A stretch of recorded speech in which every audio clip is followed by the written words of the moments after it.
कल जो इलेक्शन शुरू हुआ, कोई थर्ड वर्ल्ड कंट्री, कोई बनाना रिपब्लिक में भी ऐसा नहीं होता कि एक इलेक्शन डे हो और वहाँ नेट बंद कर दें और टेलीफोन बंद कर दें, कोई कम्युनिकेशन का सिलसिला ना हो। एक शख्स की दुश्मनी में जो जेल में बैठा हुआ है, पूरे मुल्क के 25 करोड़ अवाम को तबाह बर्बाद कर दिया। आज तमाम इदारे डिस्क्रेडिट कर दिए। आज जमहूरियत को तमाशा और ड्रामा बना के रख दिया। आइन को तबाह बर्बाद कर दिया। बुनियादी इंसानी हुकूक मुअत्तल कर दिए और अपने साथ इदारों के उन करप्ट लोगों को मिला के पूरे पाकिस्तानी कौम को जरगमाल बना लिया है। कैंडिडेट्स थे, उनको अगवा तक का सिलसिला भी जारी रहा। बड़े अफसोस से कहना पड़ता है कि आज जो जुल्म ज्यादती और नाइंसाफ़ी हो रही है, उसका सारा जिम्मेदारी सुप्रीम कोर्ट ऑफ पाकिस्तान पे होती है। आज जिस अंदाज से ये बदनीयती कर रहे हैं, ये इदारों को डिस्क्रेडिट कर रहे हैं, ये मुल्क की इकाइयों को कमज़ोर कर रहे हैं, ये मुल्क को माशी तबाही के दहाने पे लेके जाना चाहते हैं। और इसकी जिम्मेदारी मैं एक बात फिर कहूँगा, सुप्रीम कोर्ट पे भी आती है, इलेक्शन कमीशन पे सबसे ज़्यादा आती है। तो फिर ये इलेक्शन कराने की ज़रूरत क्या थी? आप सिलेक्शन कर देते कि लाडले आ गए हैं, हमने जनाब उनका नोटिफिकेशन कर दिया। जो बिलियंस ऑफ रुपीज़ आपने लगाए हैं वो गलत है। हमारा मुल्क है, हम इसके रखवाले हैं, हम इसकी हिफाजत करना चाहते हैं और हम इस करप्ट ब्यूरोक्रेसी को भी ये साबित करेंगे कि इनको ये जो कुछ इन्होंने किया है इसका उनको सज़ा और जज़ा भी होगी और मुस्तकबिल भी कोई इतना दूर नहीं है। आज इक़्तिदार की जंग नहीं है, आज मुल्क के बचाने की जंग है। इसलिए आज जो कुछ इस जुल्म में जो लोग शरीक-ए-कार हैं, अल्लाह भी देख रहा है, इनको अल्लाह ताला भी देखेगा, अवाम भी देख रही है और तारीख लिख रही है और तारीख इसका फैसला कर रही है। 50,000 से ज़ायद डिफरेंस हो, उसको वो चेंज कर देंगे। मुझे यकीन नहीं था कि हमारे लोग इतने गिर चुके हैं, हमारा निज़ाम इतना बदबूदार और गंदा और इतना नंगा हो चुका है। जैसा कि आप सारे दोस्तों को मालूम है कि जो पीटीआई के साथ जुल्म, ज़्यादती, जबर का माहौल क्रिएट किया गया, जिस तरह पार्टी को डिसमेंटल करने की कोशिश हुई, किंग्स पार्टियाँ बनाई गईं, ये सारे सिलसिले नाकाम हो गए। तो उसके बाद नॉमिनेशन फॉर्म छीनने का सिलसिला शुरू हुआ। नॉमिनेशन फॉर्म छीनने से लेकर प्रपोजर सिकंदर को उठाने तक और उसके बाद उनकी जो कैंडिडेट्स थे उनको अगवा तक का सिलसिला भी जारी रहा। जब सारे बोने सियासतदान और इदारों ने देखा कि ये कामयाब नहीं हो सकते, तो उन्होंने क्या किया कि 90% जो टॉप लीडरशिप थी, रिटर्निंग ऑफिसर्स ने, यही रिटर्निंग ऑफिसर्स जो बदनीयती के मास्टर हैं, जो सारी बेईमानियों के मास्टर्स हैं, इन्होंने हमारे कागजात नामजदगी रिजेक्ट कर दिए। उसके बाद हम हाई कोर्ट में गए, हम बहाल हुए।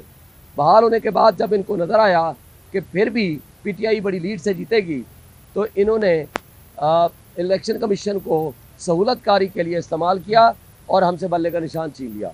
और उसमें जब पेशावर हाई कोर्ट ने हमारे हक में फैसला दिया तो सुप्रीम कोर्ट रास्ते में आ गई। बड़े अफसोस से कहना पड़ता है कि आज जो जुल्म ज़्यादती और नाइंसाफ़ी हो रही है, उसका सारा जिम्मेदारी सुप्रीम कोर्ट ऑफ पाकिस्तान पे होती है। सुप्रीम कोर्ट ने 2 गलत फैसले किए।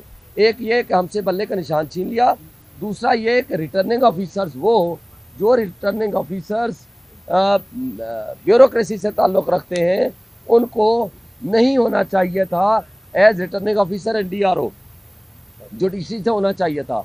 लेकिन सुप्रीम कोर्ट ने इंटरफेयर करके कहा नहीं जी, यही लोग होंगे।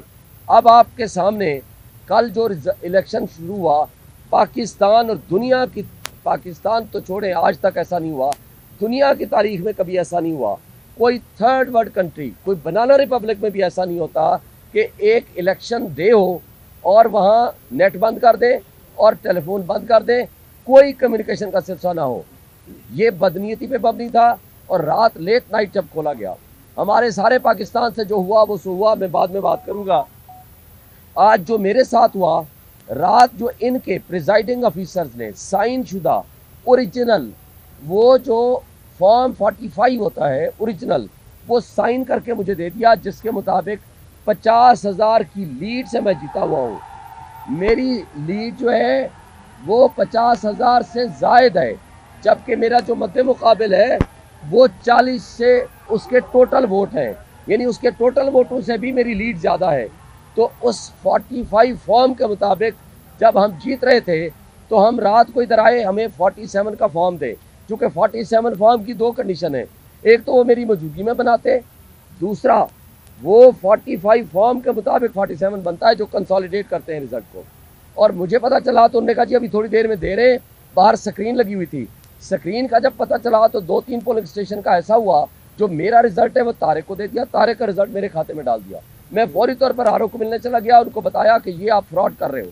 और आज मैं आपको बताना चाहता हूँ, देखें हमारे पास साबित शुदा तयशुदा पूरा रिजल्ट है, मेरे पास नहीं। मुस्तफ़ा नवाज खोकर मेरा अपोनेंट कैंडिडेट था, उसने सुबह मुझे मुबारकबाद भी दी, उसने ट्वीट भी की जनाब मैं शिकस्त तस्लीम करता हूँ, शुएब शाहीन जीता हुआ है। उनके पास भी पूरा रिजल्ट है। हर कैंडिडेट को फॉर्म 45 दिया जाता है, उनके पोलिंग एजेंट को या उनके कैंडिडेट को, जो सारे के पास मौजूद है, लेकिन उस रिजल्ट को तब्दील किया जाने की अंदेशा है। अभी मुझे कोई दोस्त बता रहा था कि कोई रिजल्ट आया है, ऑफिशियली हमें कोई नहीं मिला, न बाहर लगाया है। लेकिन एक बात मैं तय करना चाहता हूँ कि क्या हमें इस पाकिस्तान से मोहब्बत है या हम इसको बनाना रिपब्लिक बनाना चाहते हैं। एक अवाम के फैसले को आप बिल्डोज करके इस पूरे रिजल्ट को आप चेंज करना चाहते हैं, और वो भी इसलिए कि आपको पसंद नहीं है शुएब शाहीन, आपको पसंद है वो PMLN का नुमाइंदा जिसके पास अवाम को मैंडेट नहीं है।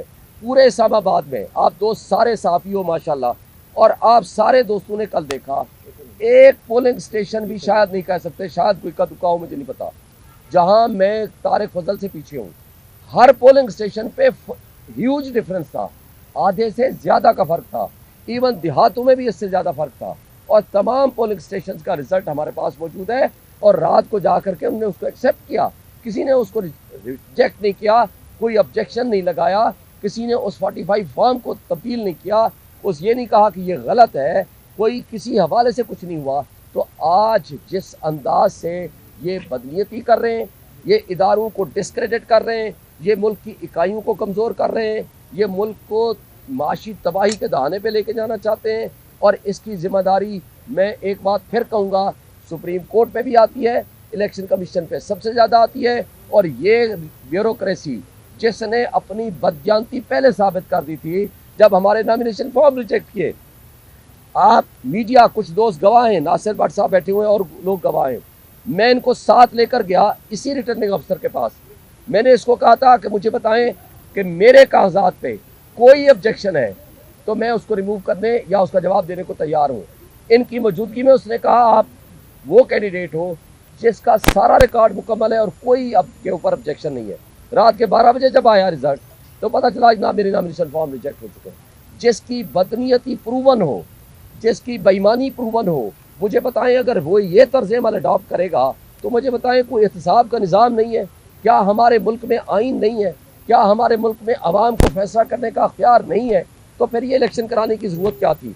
आप सिलेक्शन कर देते कि लाडले आ गए हैं, हमने जनाब उनका नोटिफिकेशन कर दिया। जो बिलियंस ऑफ रुपीज़ आपने लगाए हैं वो गलत है। और ये सब कुछ जो कुछ हो रहा है ये इंतहाई गलत है। हम इसको चैलेंज भी करेंगे अगर हमारे खिलाफ ऐसा आया। और उसके बाद मैं एक बात वाजे कर देना चाहता हूँ, जो कुछ ये बुनियादें रख रहे हैं ये मुल्क की तबाही के मुतरादिफ है, मुल्क की जड़ें खोखली करने के मुतरादिफ है, मुल्क को माशी तबाही में धकेलने के मुतरादिफ है, और इसका बहुत बड़ा लॉस होगा। इसलिए देखें जब पब्लिक और कौम उठती है ना, वो अपने गुस्से का इजहार जिसके खिलाफ होता है और जिससे मोहब्बत होती है, ये एक अवामी रेफरेंडम था कल सारे पाकिस्तान में इमरान खान के हक़ में, वो इजहार करती है अवामी इनकलाब के ज़रिए, पुरअमन इनकलाब के ज़रिए अपने इजहार करती है। अगर उसको इसके हक़ से महरूम कर दिया जाए तो आपने शेख मुजीबुर रहमान वाला अंजाम देख लिया। अल्लाह ना करे ऐसी सिचुएशन हो। आज आप अगर ऐसे बुनियादों को खोखला कर रहे हैं तो इसका नुकसान मुल्क को होगा, हमारे 25 करोड़ आवाम का होगा। ये हमारा मुल्क है, हम इसके रखवाले हैं, हम इसकी हिफाजत करना चाहते हैं, और हम इस करप्ट ब्यूरोक्रेसी को भी ये साबित करेंगे कि इनको ये जो कुछ इन्होंने किया है इसका उनको सज़ा और जज़ा भी होगी, उनका एहतसाब भी होगा। और सुप्रीम कोर्ट से आज मैं मुतालबा करता हूँ, आपने कहा था कि ये वाले डिस्ट्रिक्ट रिटर्निंग अफसर होंगे, ये वाले रिटर्निंग ऑफिसर्स होंगे, आज आप नोटिस लें। रात की तारीकी में आपने हमसे बल्ले का निशान छीना, रात की तारीकी में आपने कहा कि जी गलत फैसला है, मान लेते हैं आपका फैसला दुरुस्त होगा, लेकिन आज आप पे लाजिम है कि लोगों के बुनियादी हुकूक को आप तहफ़्फ़ुज़ करें। आज आप पे लाजिम है कि आप लोगों के छीने हुए हक़ को वापस कराएं, और अगर आप वापस नहीं करेंगे तारीख़ आपको बदतरीन अल्फाज में याद रखेगी। और आज मैं एक बात आखिरी इलेक्शन कमीशन को भी कहना चाहता हूँ, आपकी भी कुछ जिम्मेदारियाँ हैं। अगर आप अपनी जिम्मेदारियाँ हटा के आंखें बंद करके इस डकैती को, ये चोरी नहीं है, डकैती है, अगर इस डकैती को आप इजाज़त दे देते हैं तो इससे बड़ी तबाही हमारे मुल्क में और कोई नहीं हो सकती। इंटरनेशनल मीडिया है सर, एक मिनट इंटरनेशनल मीडिया से अलग बात करें।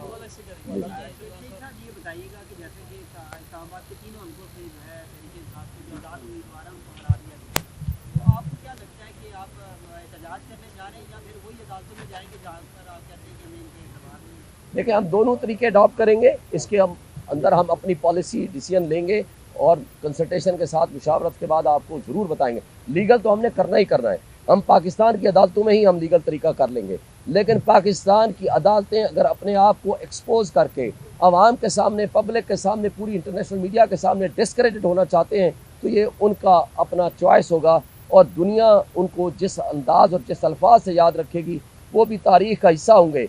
आज भी जस्टिस मुनीर जो नज़रिया ज़रूरत के मुजद थे, आज जिन अल्फाज में उनको याद रखा जाता है वो सारी दुनिया जानती है और मुस्तकबिल भी कोई इतना दूर नहीं है।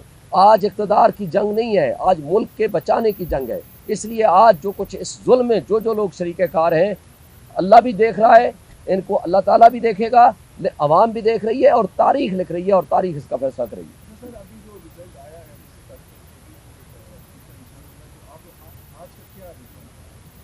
देखिए, अभी मुझे ऑफिशियली नहीं मिला, अभी मुझे सहाफ़ी भाई ने बताया है, अगर ये है जिसमें मुझे सुना गया है कि कुछ 8-10 हज़ार वोटों से हरा दिया गया है।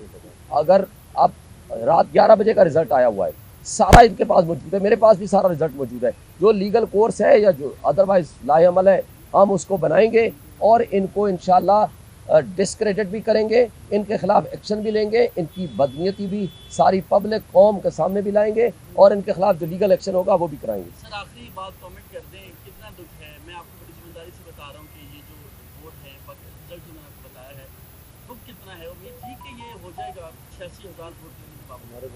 देखिए, मुझे तो ये यकीन नहीं था कि जिसका डिफरेंस 50,000 से ज़ायद हो, डिफरेंस 50,000 से ज़ायद डिफरेंस हो, उसको वो चेंज कर देंगे। मुझे यकीन नहीं था कि हमारे लोग इतने गिर चुके हैं, हमारा निज़ाम इतना बदबूदार और गंदा और इतना नंगा हो चुका है कि वो डकैती करते हुए वो शर्म भी महसूस नहीं करेंगे। मैं रात कह आया था कि अगर आपने चोरी करनी है तो मैं आपको इजाज़त देता हूँ, क्योंकि आप चोरी के आदी हैं और माजी में भी किया, मेरे खिलाफ आपने झूठ बोल के आपने मेरे कागजात रिजेक्ट किए। चोरी की इजाज़त देता हूँ 2-4 हज़ार 5 हज़ार की, लेकिन डकैती अगर करोगे तो ये लोगों का हक है, ये मेरा हक नहीं है। मैं इक़्तिदार में होना, असम्बली में बैठना मेरे लिए कोई इतना बड़ा इंपॉर्टेंट नहीं है, ये लोगों का हक है, बुनियादी हक है, वो किस को अपना नुमाइंदा मुंतखब करना चाहते हैं। और अगर आप इस हक पे डाका डालेंगे तो आप इसके मुजरिम होंगे, डाकू साबित होंगे। डाकू होने के लिए ये ज़रूरी नहीं है कि आप सिर्फ प्रॉपर्टी कोई चीज़ छीन लें, पैसा छीन लें। डकैती के कई मोड्स होते हैं, ये डकैती होगी, आप ये ना कीजिएगा। लेकिन मैं एक बात कहना चाहता हूँ, बिलाखिर मुझे कोई अफसोस नहीं, लेकिन अफसोस इस मुल्क के ऊपर है, इस मुल्क के इदारों के ऊपर है, इस मुल्क के मुख्तदर लोगों के ऊपर है कि जिनकी इतनी सोच छोटी है कि एक शख्स की दुश्मनी में जो जेल में बैठा हुआ है पूरे मुल्क के 25 करोड़ अवाम को तबाह बर्बाद कर दिया। आज तमाम इदारे डिस्क्रेडिट कर दिए, आज जमहूरियत को तमाशा और ड्रामा बना के रख दिया, आइन को तबाह बर्बाद कर दिया, बुनियादी इंसानी हुकूक मुअत्तल कर दिए। मैं आज भी उनको कहता हूँ, आज भी वक्त है, जाओ, रेफरेंडम हो चुका है, जेल में जाओ, जा कर के माफ़ी मांग लो इमरान खान से, फतह मक्का की तरह हम तुझे माफ़ कर देंगे, मगर इस मुल्क में जुल्म मत करो, इस मुल्क का गंदा चेहरे को गंदा मत करो। ये बेहतरीन मुल्क है, खूबसूरत लोगों का ये मुल्क है, ये मुल्क हमारा है। ये चंद लोग जो ऊपर ड्राइंग रूम में बैठ के घटिया किस्म के डिसीजन कर रहे हैं, ये उनका मुल्क नहीं है। ये मुल्क गलत फैसलों करने वालों का मुल्क नहीं है, ये उन बोने सियासतदानों का मुल्क नहीं है जो इस करप्ट सिस्टम का हिस्सा बन के अपने मफादात का तहफ़्फ़ुज़ करते हैं और अपने साथ इदारों के उन करप्ट लोगों को मिला के पूरे पाकिस्तानी कौम को जरगमाल बना लिया है। कौम को फैसला करने दें, वो जिसको हक राही देना चाहते हैं वो हक उनको इस्तेमाल करने दें। लेकिन आपने हर हरबा इस्तेमाल करके भी अगर हार गए हो तो खुदा के लिए शिकस्त मान लो, इस मुल्क के लिए भी अच्छा होगा, तुम्हारे लिए भी अच्छा होगा।